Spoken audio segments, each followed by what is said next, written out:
The tribunal's Hall of Concord had not been silent in centuries. For a place built on debate, rulings, and the ceaseless sound of alien voices fighting for influence, the hush that followed Cale Doran's last words felt unnatural, heavy. It pressed into every tear, into every delegate's throat, until the only sound was the low, faint hum of the starlight flowing through the living crystal walls.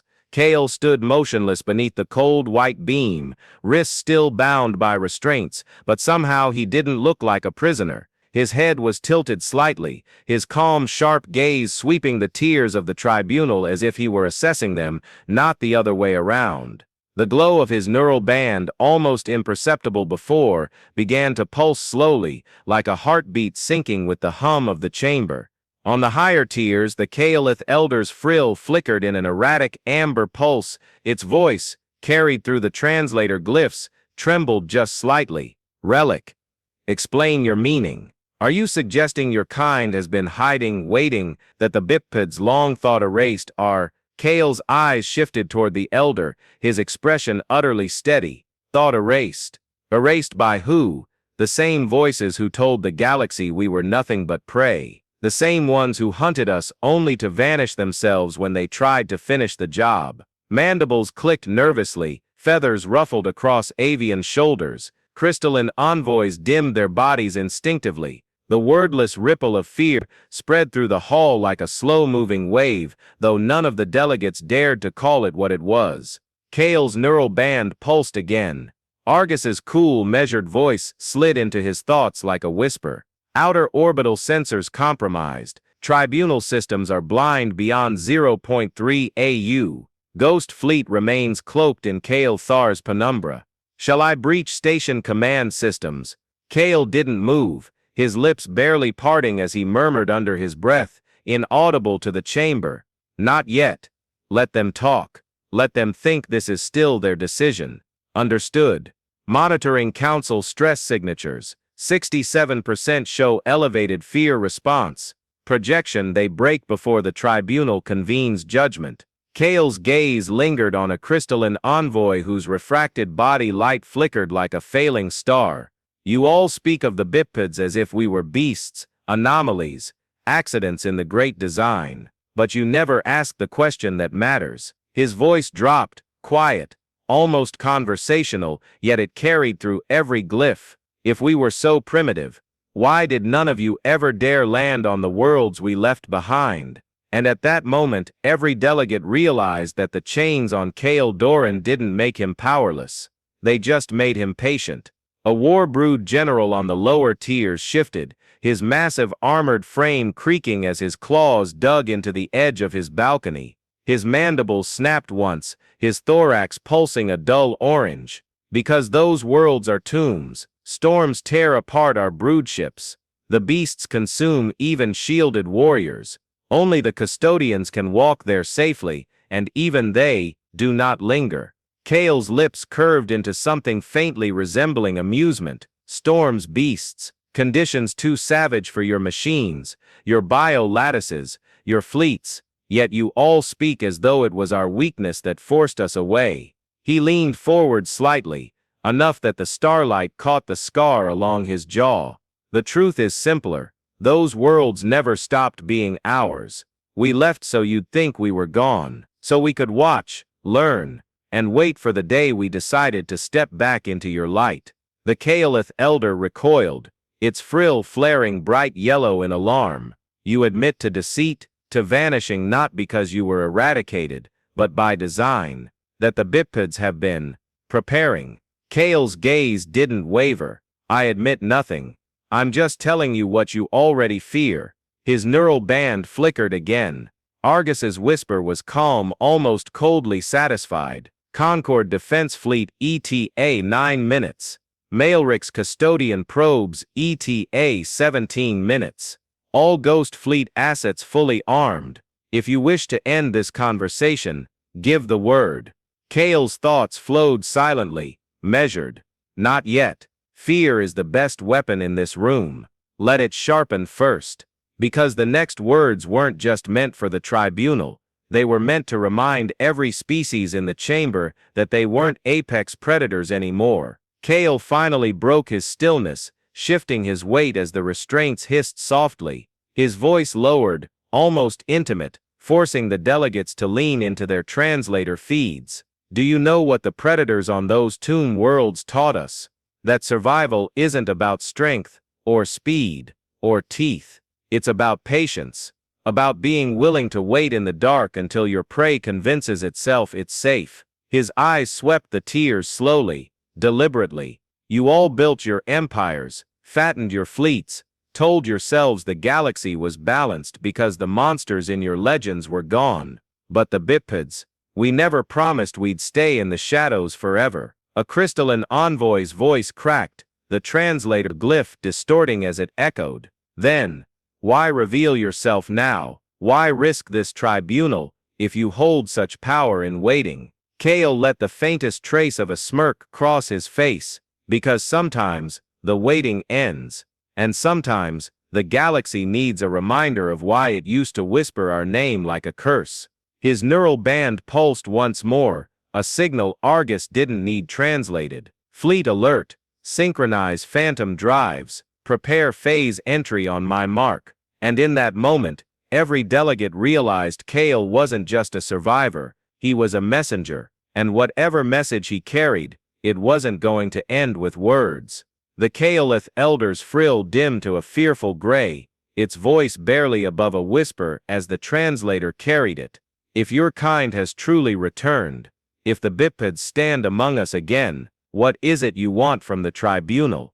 Kale's eyes met the elder's directly, his voice calm, deliberate. What we've always wanted, for you to stop pretending you hold the leash. A sudden tremor passed through the floor, subtle but unmistakable. Lights across the chamber flickered as the holographic banners above them glitched, replaced for an instant by an unfamiliar symbol, a black circle bisected by a single glowing line.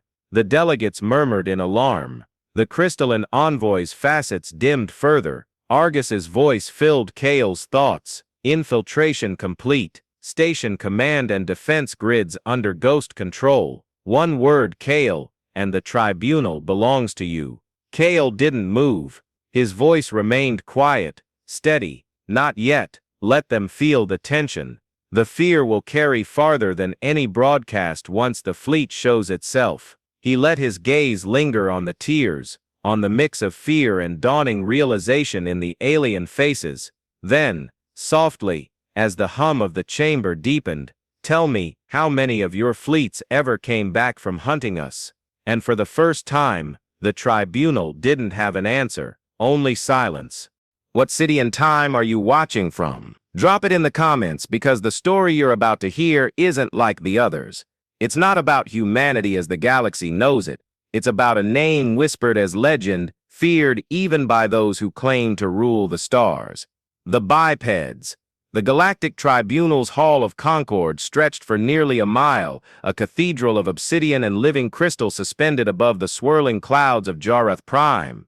Its walls pulsed faintly with energy siphoned from the planet below, casting a soft glow across the hundreds of tiers where delegates from every corner of the known galaxy perched. Feathered avians with jeweled plumage fluffed their crests impatiently. Massive insectoid warbrood generals clacked their mandibles in rhythmic annoyance. Serpentine Kaelith coiled in dignified silence, their bioluminescent frills flickering as they whispered in their rippling language. In the center of the hall, beneath a single shaft of cold white starlight, stood Kale Doran. His boots rested on the polished black dais, wrists bound by glowing restraints that pulsed in time with his slow, steady breaths. He looked like a man worn by years of conflict, short dark hair, a faint scar tracing his jawline, and a gaze that seemed to look through, not at, the beings surrounding him. Around his temple, a thin neural band glowed faintly, tuned not to the tribunal but to something far less obvious. Holographic banners spun above him, each displaying the same word translated into 100 galactic scripts, specimen. Beneath the word, a species profile scrolled, incomplete, fragmented, and outdated. It labeled his kind as biped, extinct, primitive, neutralized. The delegates whispered with amusement and disdain as they read it. One crystalline envoy leaned forward, its faceted body scattering shards of light across the floor. This creature, the translator glyphs hummed, is a living relic. Its kind were eradicated before most of your broods hatched. Yet somehow, this one crawled out of whatever hole hit him. Today we decide whether the bipeds remain erased, or if they must be erased again. Ripples of laughter, hissing, and low growls echoed across the tiers. Kale said nothing. His head stayed slightly bowed, his expression unreadable. But behind his silence, the faint pulse of his neural band quickened, and a voice slid softly into his thoughts. Argus online, surveillance nodes infiltrated, tribunal encryption broken. No hostile fleets in immediate orbit, ghost assets within range, awaiting signal. Kale's lips barely moved as he breathed, silent in thought. Stand by, let them talk, let them think they're in control. And then, without warning, Kale raised his head, and the hall went silent. Dozens of alien eyes, compound, faceted, slit-pupilled, locked onto him. For the first time since his capture, Kale met their stares directly. His eyes were calm, unflinching, a quiet defiance radiating from him that cut through their amusement like a blade. The crystalline envoy tilted its head, facets dimming slightly, as though unsettled by something it couldn't define. A deep guttural voice rumbled from the lower tiers, belonging to a hulking war-brood general, whose carapace bore the scars of 100 battles. Why does it not cower? The bipeds always cowered when we purged their colonies. The general's mandibles clicked in agitation, his thorax flaring a dull red. Perhaps it does not understand where it stands. Kale's voice finally broke the silence, low but steady, his words echoing in perfect translation across the hall. Oh, I understand. I'm in the middle of a room full of species who think they've tamed the galaxy, who think the bipeds were prey, not predator. And I'm listening to the same voices that told themselves we were extinct because it made them feel safe at night. Whispers erupted, frills flashing, mandibles clacking. The crystalline envoy leaned closer, its edges dimming to a cold white. Careful, relic. The tribunal could scatter your atoms across the void with a word. Your species was a myth even before its end. Do not pretend you are more than a fossil wearing flesh. Kale's gaze didn't waver. You talk a lot about ends, about fossils, but none of you ever seemed to ask why the ones who hunted us never came back to tell their stories. That was when the first ripple of unease crept through the chamber. The Kale frills flickered nervously, exchanging low hisses. A crystalline envoy's facets dimmed. Even the warbrood general stopped clicking his mandibles for a moment, his compound eyes narrowing. Kale didn't move, didn't raise his voice, but every word dripped with something the delegates hadn't heard in centuries. Not anger, not arrogance, but certainty. The eldest of the Kale, a serpentine figure draped in woven starlight, uncoiled from its tier. Its frill glowed a faint amber as it spoke, its translator voice smooth but edged with tension. You suggest the myths are true, that the bipeds were not eradicated, but vanished by choice. If so, why reveal yourself now? Why crawl into the light after centuries of shadow? Kale's neural band pulsed faintly. Argus's cool voice slipped back into his mind. 17 minutes until Concord Defense Fleet enters orbit. Ghost Fleet cloaked. Maelric's custodian probes detected at outer range. ET says at 24 minutes. Your move, Kale. He didn't answer the AI. His eyes stayed on the Kaleth elder.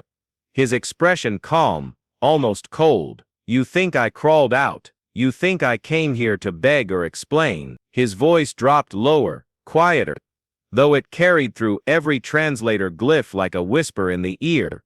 But the truth is simpler.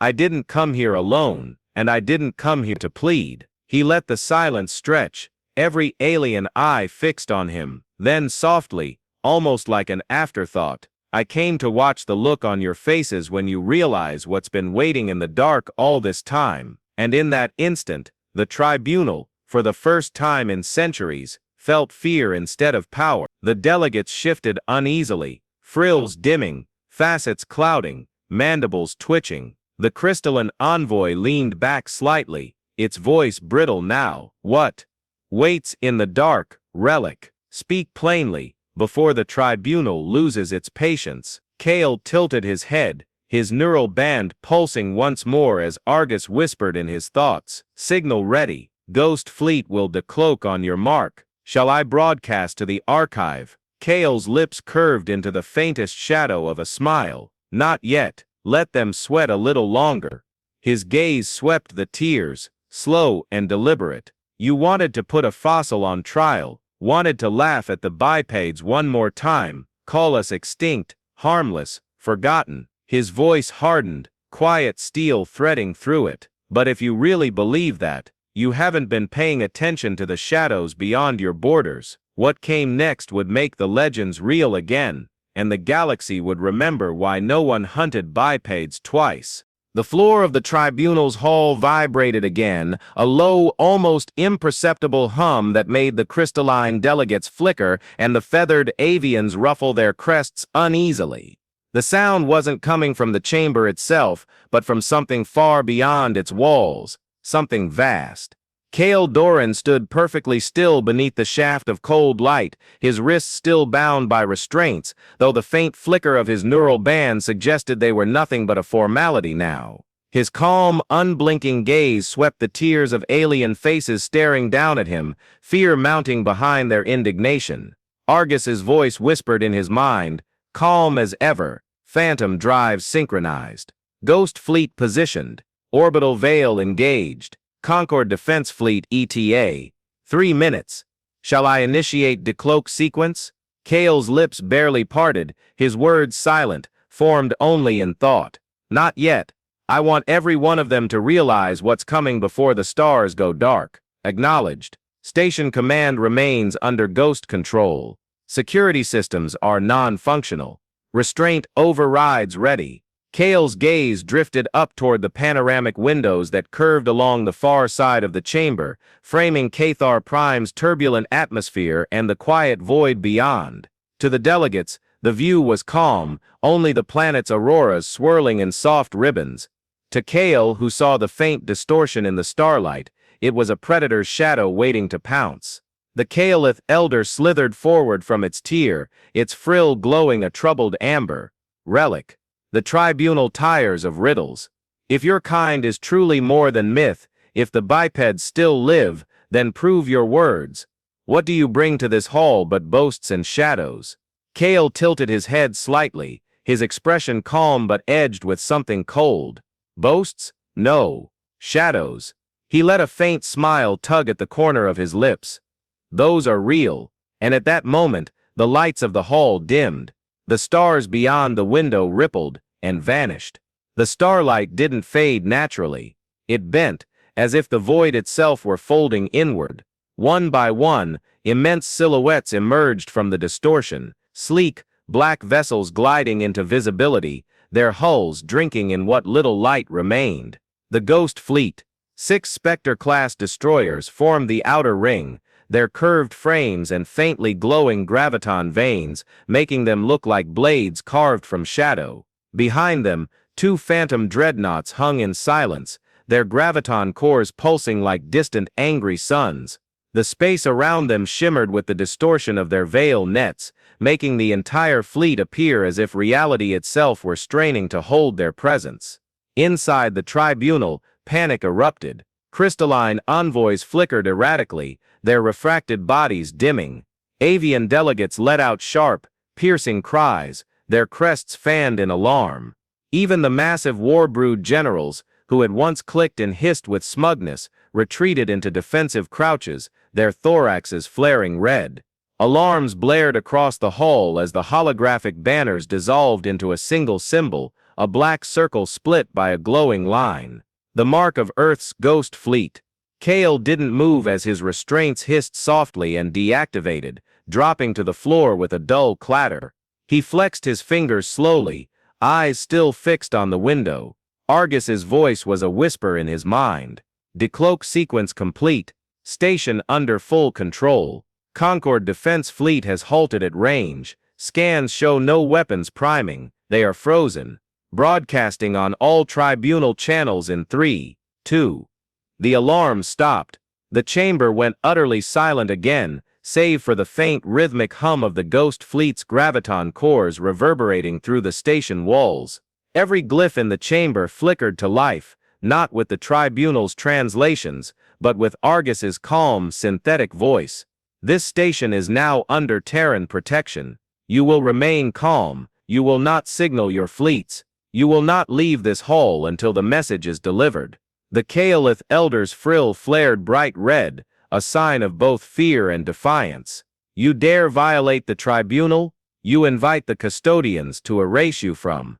Kael cut it off with a glance, his voice low but cutting. Erase us. The same way they erased every fleet that thought we were prey. The same way you erased Earth from your maps, so you wouldn't have to remember what real predators look like. He stepped down from the dais, his boots echoing softly on the polished floor. The starlight shaft followed him as he moved toward the center of the chamber, every alien eye tracking his measured steps. Argus whispered again, "Custodian probes ETA. 9 minutes. Recommend lattice deployment now to prepare the veil in case they engage." Kael's thoughts were steady. But hold the charge. They need to see the choice before we make it for them. And the choice was written plainly across every terrified face in the tribunal. The crystalline envoy nearest the center flickered its facets nervously, its voice cracking as the translator carried it. "Terran, what is your purpose here? To conquer? To demand tribute? To remind us of myths we sought to bury?" Kael's eyes met the envoy's without blinking. "Purpose? No. Just clarity. You told the galaxy we were gone because it made you feel safe. You erased Earth from your charts because the alternative terrified you. Today you're going to remember why you feared the word biped, and then you're going to decide whether you want balance or extinction." He turned his gaze upward, toward the holograms that now displayed the looming ghost fleet above Cathar Prime. His neural band pulsed as he spoke, both aloud and through Argus's encrypted channels. "Let every Concord delegate hear this. Earth is not asking for a seat at your table. We don't care about your council or your titles. But if you threaten us, if you threaten any human settlement again, the only thing the custodians will find when they arrive will be your ruins." The Kaolith Elder hissed sharply, its frill pulsing yellow in panic. "The custodians will come. They always come when the balance tips." Kael's faint smile returned, but it didn't reach his eyes. "Then let them." And with those words the tribunal finally understood. Kael Doran wasn't here to negotiate. He was here to declare that the shadows humanity had been hiding in were now spreading. Argus's voice pulsed in his mind one final time. "Custodian probes ETA. 4 minutes. Veil nets at full strength. Singularity charge primed. Ghost fleet awaits your mark." Kael stopped at the center of the hall, turning slowly to face the tiers of delegates. The cold starlight caught the glow of his neural band as he spoke, his voice a low, deliberate command that silenced every whisper. "Stay. Watch. And when the custodians arrive, you'll see exactly why no one hunts the bipeds twice." The first wave of light came before the custodians themselves. A ripple of gold, faint and ghostly, rolled across the void beyond the tribunal's panoramic windows, blotting out Cathar Prime's soft auroras. The alien delegates fell into silence as the glow grew brighter, each pulse of it vibrating through the station's walls like the deep thrum of some impossible engine. Kael Doran stood at the center of the hall, the cold starlight beam still cutting down over him, his neural band pulsing faintly in rhythm with the approaching distortion. He didn't look at the terrified council tiers around him. His gaze was fixed on the void outside, his expression unchanging, calm and cold. Argus's voice was steady in his mind. "Maelric's custodian probes breaching slipstream corridor. 3 confirmed. Primary entity mass estimate 5 kilometers. Energy signatures rising. Pulse weapon charging. Veil nets at full resonance. Singularity charge primed. Graviton lattice in formation." Kael's thoughts were a measured whisper. "Confirm ghost fleet positions. All units phased but anchored. Spectres in tri-ring formation. Phantoms ready to chain cores on your mark. Warning. If timing falters, graviton collapse will breach station shields and destroy Cathar's orbit. Kale's lips barely curved into a shadow of a smile. Then don't miss. The first custodian emerged from the corridor like a nightmare. Its body, a serpentine colossus plated in shifting panels of molten gold, moved with terrifying grace, coiling through the void with deliberate, soundless precision. Energy flared across its segmented plating in liquid patterns, as though some living, alien code rippled through its frame. Behind it, two smaller probes, each still titanic by mortal standards, slithered free of the collapsing slipstream, their movements synchronous, unnatural. The chamber erupted in chaos. Crystalline delegates flickered violently, their refracted bodies pulsing in frantic, jagged bursts. Avian envoys screeched, feathers flaring in panicked displays. Even the war-brood generals, the massive armored titans who had never known fear in their lifetimes, recoiled, their thoraxes flashing deep crimson as their mandibles clattered in alarm. The Kaelith Elder's frill pulsed a brilliant yellow, a universal sign of terror. They come for us all. The custodians care not who provokes the imbalance, they will erase everyone in this hall if we do not. Kale's voice cut through the panic, low but resonant, every translator glyph amplifying it as though the hall itself had chosen his words over the others.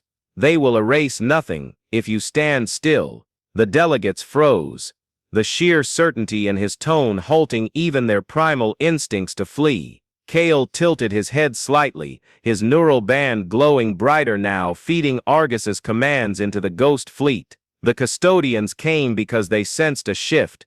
Good. Let them feel it. And let them learn that the galaxy's balance doesn't belong to them anymore. Because what came next wasn't just survival, it was a declaration. Beyond the windows, the ghost fleet phased fully into visibility. 6 Spectre-class destroyers glided into a tightening ring around the tribunal station, their graviton veins blazing cold blue as they linked fields. The 2 phantom dreadnoughts descended behind them, their cores throbbing like living hearts of energy, anchoring the graviton lattice that began to weave across the void. The custodian entity paused, its golden panels shifting into new patterns as it registered the sudden lattice distortion. The liquid energy on its plating pulsed violently, a signal, a warning. Without hesitation, its central core flared white-hot as it began to charge a pulse wave, a reality compression blast strong enough to vaporize fleets, stations, even the crust of planets. Argus's voice was cool but sharpened with precision. Pulse wave projected. 31 seconds to detonation. Graviton lattice must synchronize with singularity charge on the 24th second to redirect impact. Failure will result in total system collapse. Kale's hand flexed at his side, his voice a calm whisper only Argus could hear. Execute on my mark. Count. 27, 26, 25. Kale's gaze stayed fixed on the void, watching as the custodian's white-hot core reached its zenith, the space around it warping like glass under a blowtorch. He raised his voice just enough to echo through the chamber, calm and deliberate. Watch carefully, all of you. This is what happens when Earth decides balance isn't their decision to make anymore. 24. Initiate. The void screamed. The ghost fleet's graviton cores flared to life, their cold blue light intensifying into searing brilliance as the lattice locked. Space itself bent in visible arcs, the stars stretching into long warped trails as the singularity charge at the center pulsed like a newborn star. The custodian pulse wave detonated, a shimmering wall of compressed reality ripping outward with impossible speed. Instead of tearing through the ghost fleet and tribunal station, the graviton lattice caught the wave, bending its trajectory into a vast spiraling curve that whipped it back toward the collapsing slipstream corridor. The redirected blast detonated the singularity charge, triggering a gravitational implosion so violent the fabric of space itself folded, sealing the corridor, and dragging 2 of the custodian probes back into the void with it. The surviving probe recoiled, its golden plating dimming as it spiraled away, vanishing into the deep black beyond Cathar's shadow. For the first time, in any recorded archive, the custodians retreated. Silence settled over the tribunal. The alarms ceased. The delegates stood frozen, their fear now replaced by something far heavier: understanding. They had just witnessed the impossible, the Maelric's custodians forced into withdrawal by a species they had written off as myth. Kale turned slowly to face the tears, his neural band dimming as Argus powered down the fleet's lattice. His voice, low but unwavering, carried through the chamber. Earth doesn't want your council, we don't want your fleets. But from this moment forward, every race here remembers this: the bipeds aren't prey, we aren't gone, and we will decide what balance looks like. The Kaelith elder's frill dimmed to a pale gray, its voice almost a whisper. Then, what do you intend for the Concord? For us? Kale's gaze met its unblinking eyes. Nothing, unless you test us. The choice is yours. Argus's voice pulsed softly in his mind, broadcast channel primed, ready to transmit galaxy-wide statement. Kale's lips curved into a faint, cold smile. Patch me in. Every open channel across the known galaxy, Concord relays, private beacons, encrypted networks, flickered alive. There was no music, no visual, but a single image of the ghost fleet hanging silent over Cathar Prime. Then Kale's voice cut through the static, calm and absolute. The bipeds you feared, the ones you told your hatchlings were gone, we never left. Earth is still here.